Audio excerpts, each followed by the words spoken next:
Welcome back as we follow the sun here on Morning Live and cruising through the city of Johannesburg, hopping on and off. And we've hopped off the red bus, the entertainment sightseeing bus, and we're now at Gold Reef City, which is, of course, one of Joburg's coolest and most popular entertainment spots. And we're here to not take a ride right now, but hopefully later on. But there's just so much to see, so much to take in, and of course, so much to do for those who are active at heart. And even if you're not, there's something for everyone here at Gold Reef City. I'm joined right now by Andrew Richard. Andrew is General Manager for Gold Reef City Theme Park, Tsogo Sun, and we're going to have a quick conversation about what to expect here. Andrew, thanks so much for coming out and speaking to us. And as I look into the sun, because we are following the sun here on Morning Live, thanks so much for having us. Absolute pleasure. Welcome to it. So talk to us about Gold Reef City, because again, as I say, it is a very popular attraction here in the city of Gold. But for those who may be visiting from out of town, why should they come here? Boy, where do we start? It's a one-stop shop. You've got the casino on the one side of the road where we've got the Victorian theatre, at least our station, Victoria-style station, which has got cinemas. We've got the Lyric Theatre. We've got food and beverage options. Across the board, we've also got the casino side, where if you want to throw your rands at Lady Luck and get lucky, that's absolutely perfect. We've got the Apartheid Museum, literally just across the complex. And then last but not least, here you are, Gold Reef City, where the theme park, which has got, where do we start? The highest G-rated ride in the world, which is Tower of Terror, right behind us. We've got Barney's Burger, which our GM is sitting right over there, which is 1.5 kilos worth of food. Good luck if you can finish it. We've got the Anaconda, which is our famous ride, which hasn't changed. We've got food and beverage options, which go from ice creams and waffles to, the burgers we just mentioned now. Where does it stop? There's something to do for absolutely everybody. Either you're a kid or you're retired, there's something to do for the whole family. So I've seen people, and I was quite surprised. We came here quite early and people were already queuing outside. So it is, of course, that sort of season. The sun is out, people are loving it. But how busy are you at the moment? Well, we've had a bit of a quieter November because kids are writing exams, universities are writing exams at the moment. But as of today, it's going to rock and roll all the way until the middle of January. So coming in, how much does it cost and what do you get once you step in? It'll only cost you 250 Rand, and that's an entire day's worth of entertainment. And when I say entertainment, it's not just the theme park. We've got the hotel, which we've literally just refurbed as well. So we've got the nicest, newest rooms out. I mean, this isn't comparable to hotels in Sandton. We've done the same thing with the casino hotel as well. We've got entertainment through the entire December period too. So, I mean, I need both hands for this. We've got the buskers, we've got the bicycles, we've got the jugglers, we've got the marimba bands, we've got... Our marketing team is stressing because I've decided I want 20 of everything, absolutely every single day, and I want it jam-packed. Plus, we're also open from the 15th until 6 o'clock. So 9 till 6 instead of 9 till 5. So you've got an extra hour to have a little bit of fun. Plus, we've got the Christmas lights, which we're going to be launching next week as well. So we're doing a lot now. Now it's a case of it's no holding back. And of course, it's a good problem to have because if you think about it, as you say, it's entertainment for the whole family. So you come in and the rides are free once you're inside. You can get in nice and early, like you saw probably about 2,500 kids already. Go to the Anaconda, ride it 10 times, decide if you want to do it 11 times. But you've got the entire park to yourself. Get in nice and early and go do the big rides first. Then go and see the Science Museum, which is something new and something different. We've got our mine entrance, which we've done a whole lot of interesting stuff to. So it's not literally just coming up, getting a ticket and walking in. There's a whole experience behind the mine. And this is where we're going with the whole property now. It's a case of back in when you and I were like little, 5 years ago. You came to Gold Reef City and you'd leave and go like, oh, I had, whether it's a lollipop or a sucker or a big ice cream, or you got sick on a ride or something, it's really fun. You want to come back and you want to do it again. And that's what we're going for. So the mining side of it, because, we were just traveling through the city on the red top bus. That is, of course, the city sightseeing bus. And a lot of talk about the city of gold, because that's what this is. And here we are on top of the reef. So you can see something that looks like an old shaft. So talk to us about that side of the business. Where you've got your 2 feet at the moment, back in the late 1800s, this is where it all started. And when I say this is it, so you had a chap named George Harrison, which is one of the stations, came up to Joburg, and this is where the gold rush started. So the mine that's behind there is over 100 years old. And this is the farm called Langlaagte, where they literally found gold initially.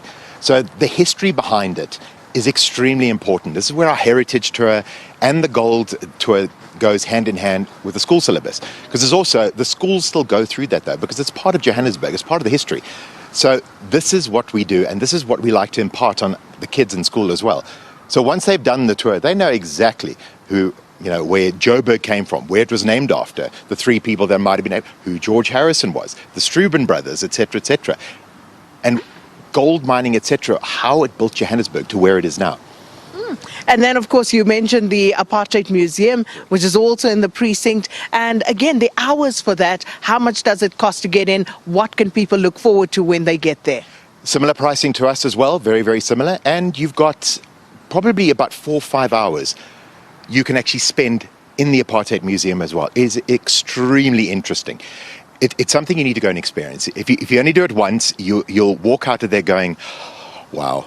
And it is a wow factor there as well. And of course, you can stay here if you wish. There are, of course, these, they look like little houses. I almost want to say, like the old railway houses from back in the day. But how would you describe them? And these are little properties, of course. But talk to us about this sort of business expansion. And are these owned by the company, or are these private enterprises? Just tell us a little bit about that. So what you've got on either side of us here, these are literally heritage houses. So going back 100 years or so, this is how they used to live. And the historic value behind it too. So all the artifacts that we've got have all been donated by families who've given it to us to say, this is how it used to be. Food and beverage offerings, I mean, like the people behind us here, we own everything in the park, but we put it out to vendors. So we've got lots of different options. So it's not just the good old normal things. We've got different outlets as well. So if you're going to go to a shopping mall, don't expect to get the same thing here. It's something different. And this is what we're striving to push. And you say, because I'm now struck by the houses and the boards that are up in front of them. This is Althaver House. Correct. And then there's Oosthuizen House. So let's talk to Althaver since it's right behind us. So what can we expect here? Where they slept, where they spent the days, where they cooked their meals, what their kitchens look like, what their lounges look like. And it's all very specific to the period as well. So if you go through and have a look, you'll see what the clothing looked like. I mean, it looks like you're going to a Halloween party, but that's what it looks like. The kitchen equipment as well, it's all the good old solid iron stuff, which you need 3 people to pick up a pot kind of thing. But that's exactly how they lived. And it's absolute replica. Okay, so Themba, I'm not sure if you can lift that camera because if we have a little bit of time, we're going to quickly see, because I peeked and I saw the doors open. So we're going to quickly go into Althaver House just to have a sneak peek of what to see and what can be expected in there. Thanks so much as Themba takes us into the house. And Friesland, Althaver. And here we go. So you can actually just talk us through. Yeah, happily. Here we go. So if you have a look, everything is wooden. The lace, it was very intricate back in the day. And if you have a look at what the furniture and the accoutrements across the little side tables, etc., looks like, it's all old, the way it was manufactured as well. There was time taken. So you didn't have mass production back in the day. Everything was, very bespoke. Little things like, your nail kits, etc. Solid. I mean, you'd get into trouble for now for doing things like that, with the ivory, etc. But back in the day, it was acceptable. Once again, you look at the lounge area over here, very, very ornate. The details in your tea sets, etc. The glassware. The side tables with all the vases, etc. on bright carpeting. All very much period pieces.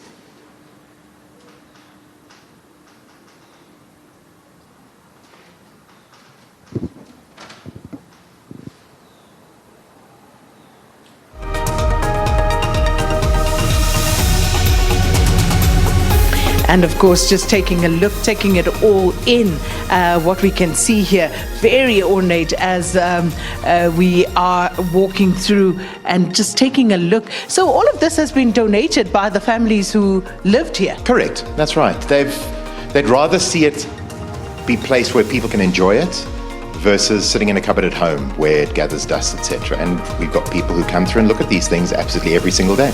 And as you say, it's period stuff. Oh, look at the little shoes here. So it really just takes you back into a place in time. It gives you an idea of exactly what life was like back then. So you've got kids who come through leaving the PlayStation 5 at home and going like, what's that over there? And it's a train set. I mean, kids today wouldn't have things like that. But that was it, a hobby horse, rocking back and forth, etc. I mean, the doll looks like something out of a horror movie, but it's porcelain, and that's what they looked like. The little dollhouse in the back as well is absolutely solid wood versus plastic today. And of course, a baby cot here in the corner, a high chair for a little kid. It's absolutely stunning. The details, so intricate. I mean, if you take a look at that wardrobe, I would love to own a piece like that. But things like that now are coming back into fashion. Yeah. And if you can find something like that, good luck. You're going to pay a fortune for it, but let me tell you, it'll last longer than you and I will be on this planet. No, definitely, which is why I want one. And then, of course, the all-important dining room to our left here. There we go. And you can see, I mean, the place settings, etc. as well. Crockery and cutlery, very ornate. And again, hunting was obviously big back in those days too. So you had the heads on the walls mounted, etc. The old organ back there too, where Dad used to play music, before the family had dinner. All things which you don't see today, though. Yeah. I mean, it speaks of these period pieces, I would imagine, perhaps not very politically correct today, but these are ivory, these stems, and you can literally see that. So it's also very, very delicately done. Correct. Handmade. It's all handmade stuff. So none of this was, as I said earlier on, mass-produced. So the dedication and care to what the guys actually did to manufacture this. And again, just goes to show you everything in these houses here. Again, quality, and that's why it's lasted. Absolutely. And what would this have been? This is Dad's study. So literally, you've got your rifle over there, and this is where, Dad had his own little private space. Writing desk over there, the typewriter, etc. Very interesting, I must say. All the personal effects here on the table. You've got the binoculars, you've got a little knife there, a hunting knife. You've got the little stamps over there. So when the envelopes used to get sealed, they used to put wax on it. And that was the stamp which closes it off. I remember that. All right. So we are just about at the end. I'm just peeking out the stoop. Kitchen area, kitchen area and the stoop there. And, this is what the house would have looked like back in the day. Wooden floors, creaky wooden floors. Yeah, love that. I mean, it kind of, this is what makes it, isn't it? But then, of course, every house is different because, it speaks to the family that lived there. It depends on what the person did, whether you were way up in the mines or you were a miner itself. So this is probably one of the mine bosses who lived here, because obviously it's a lot more ornate, more space, more rooms, etc. Versus some of the others who'd have a lot less. One bedroom, lounge area with a kitchen, a lot smaller. So this is Gold Reef City, and very often when we think of Gold Reef City, we think theme park. We think we're going on all the exciting rides, but of course there's so much more to it, as we've just seen. It's a bit of history, literally, from the Gold Reef, as Andrew was saying to us. We're literally standing on where it all began, and here we are now in the doorway. We'll pretend like it's ours, but as people are chasing and following the sun this summer, what would you like to say from Gold Reef City? If you've got the time, come down to Gold Reef City, spend the day with us. You're going to enjoy it. There's a lot to do, and I say it with there's a lot to do, not just the rides. As we've seen now, there's the history, the heritage side to it as well. If you've got the time to do the Apartheid Museum, absolutely. The casino is also good fun. If you're tired of the ride, you've got 10-pin bowling, you've got movies in our Victorian station style cinema. There's a lot to do here, and it's all good fun, and it's 250 Rand. Well, lots to do as the helicopter also hovers above us and the sun is coming through. Trying We to are come up. we're following the sun all summer here on Morning Live. And of course, we'll have more for you tomorrow from another province. And so we'll be going across the country. So if you don't know what to do with yourself, if you don't know what to do, follow Morning Live as we follow the sun.